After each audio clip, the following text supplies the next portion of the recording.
سورۃ الناس مکیہ آیت نمبر 3۔ بسم اللہ الرحمن الرحیم۔ حمزہ زیر ای، الف پر کوئی حرکت یا جزم آ جائے تو اسے حمزہ پڑھتے ہیں۔ لام کھڑا زبر لا، الا، لام کے اوپر کھڑی حرکات ہے، کھڑی حرکات حروف مدہ کے قائم مقام ہے، تو اس لیے کھڑی حرکات کو بھی حروف مدہ کی طرح ایک الف یعنی 2 حرکات کے برابر کھینچ کر پڑھیں گے۔ ہا نون زیر ہن، الہن، نون کے اوپر تشدید ہے تو تشدید والے حرف کو 2 دفعہ پڑھیں گے، ایک دفعہ اپنے سے پہلے والے متحرک حرف کے ساتھ ملا کر، دوسری مرتبہ خود اپنی حرکت کے مطابق ذرا رک کر۔ نون الف زبر نا، الہن، الف سے پہلے زبر ہے تو الف مدہ ہوگی۔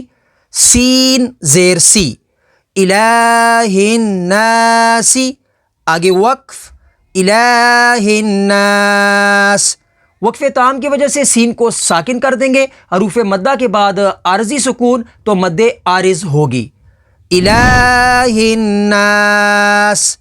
تو آپ یا اپنے بچوں کو گھر بیٹھے آن لائن تجوید کے ساتھ قرآن سکھانا چاہتے ہیں تو ہم سے رابطہ ضرور کریں۔